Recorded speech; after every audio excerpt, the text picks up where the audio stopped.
When I first began to learn all of this in fall of 2000, it began to seem to me that if what I was starting to learn could be true, then our interests as a nation and our moral responsibilities as human beings might be the reverse of the way many of us had been led to believe. I finally decided to go and see for myself. And so I quit my job and went over as a freelance reporter.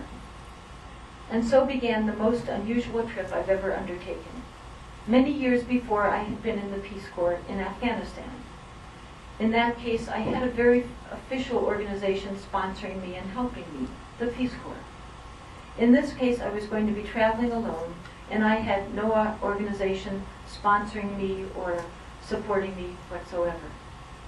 As I landed on February 7th, 2001, at 8 p.m., I experienced a pang of the disquiet that I've been trying to ignore on that long flight.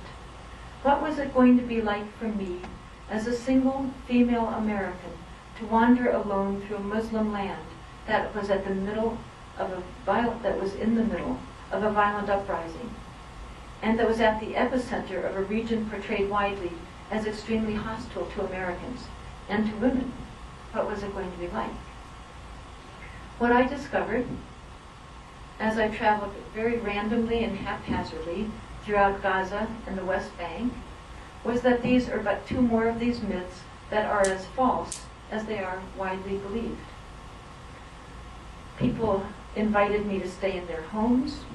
I was completely safe and treated with respect. Whenever anybody learned I was an American, and I always told them I was an American, the invariable response was, welcome. And yet, instead of seeing images such as these, we most often see this.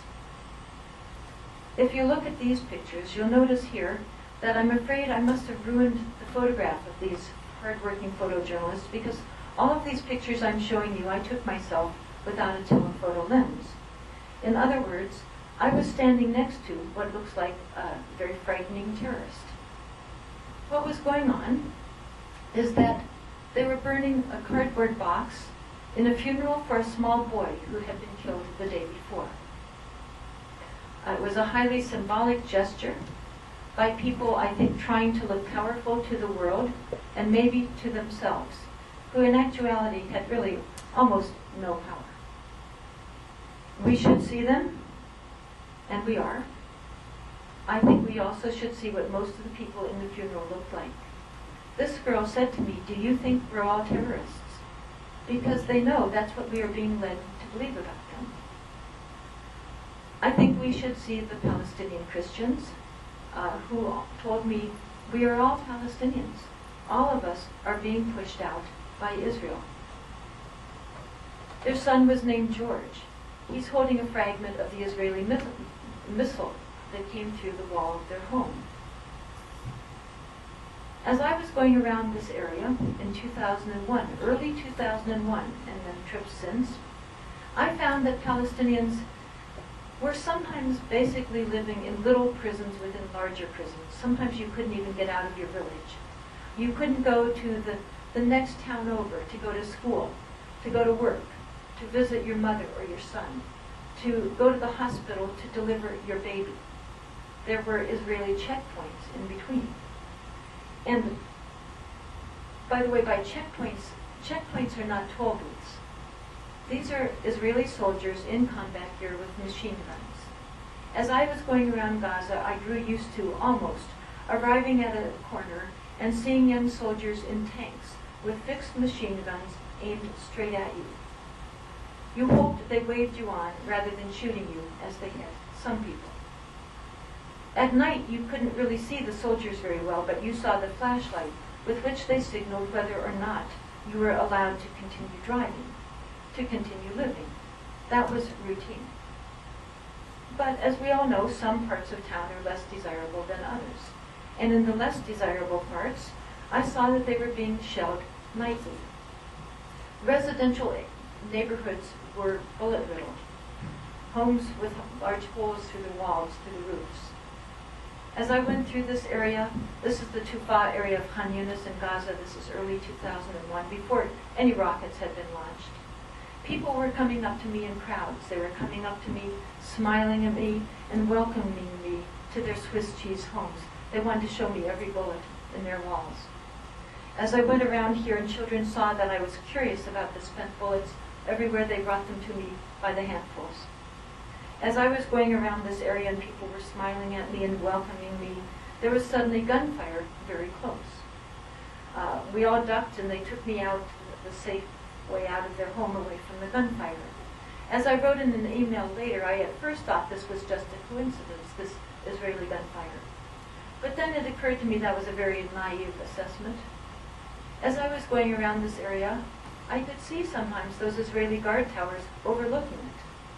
And I have no doubt that those Israeli soldiers saw an American wandering around. And I suspect that they decided to send her a message. Don't come here. Don't see what we're doing. Don't visit Palestine. This actually would fit their pattern, although our media almost never tell us this. Israeli forces often injure journalists. Sometimes they kill them. Usually they're Palestinian journalists. Maybe our media just don't think they count. But some have been foreign, British, Italian, German. One was American. She was 26 years old when she was shot in the abdomen by an Israeli soldier. It destroyed her spleen and her uterus. I was told that by a British photographer in Gaza. I was skeptical. I'd never heard of that before. Well, I checked it out. It turns out it was true. In fact, she was an American. That soldier was court-martialed. Now he has another job, and she has an abdomen missing a spleen and a uterus. If that had been done against an American journalist by Palestinians, it would have been headlines. Why didn't we even read about it? In Gaza, I saw beautiful agricultural lands destroyed. I saw what had been a stand of 100-year-old date palms flattened. Throughout Gaza and the West Bank, I saw ancient olive groves being destroyed. I talked to farmers who had farmed there forever. Their fathers had farmed that land. Their grandfathers, their great-grandfathers, their great-great-grandfathers, back generation upon generation, had cultivated that land. And now I wondered, what would they do? I wondered how they would feed their children. How does a farmer feed his children when their crops are destroyed, when the orchards are flattened? And this is what I saw along Al-Mawasi, along the beautiful blue Mediterranean Sea, and in Rafah, and in Khan Yunis, and in Gaza City. I saw a people and a land being destroyed. To me, that's newsworthy. As Americans, we're used to seeing images of third world poverty. I think we're troubled by them, but we tend to think there's so much, what can we do? That's not what I was seeing. I was seeing intentionally created poverty through the use of my tax money. I talked to women who had had homes. One woman had had 2 homes. She had just bought one for her son, who had just gotten married, and now their homes were destroyed. I sat with them. They were living in tin shanties and tents in the dirt. I sat in the dirt, and Palestinians are almost invariably welcoming, gracious hosts. They gave me sweet mint tea, and they asked me to tell Americans about them. I told them I would try.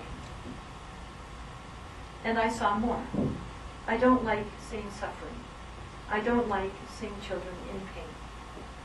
But since thousands of children have been injured through the use of my tax money, it was my responsibility to see them.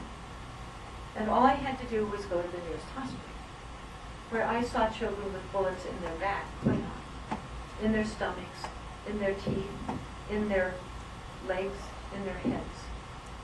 I saw a brain-dead 12-year-old. His crime was throwing stones at invading soldiers. I saw children who will never walk again. They won't skip, they won't frolic, their childhoods are finished. I saw parents who were happy to see me. They thought that as an American, maybe I could help their poor destroyed son. I asked the doctor if there was care that maybe I could arrange. Maybe a surgeon could be flown in, or maybe their son could be brought to an American hospital of some sort. The doctor explained to me that he hadn't yet found the right time and the right way to tell the parents but their son was totally and eternally paralyzed. And so I knew something they didn't know. And I wished that I didn't. And now you do. And this is what I saw in Gaza.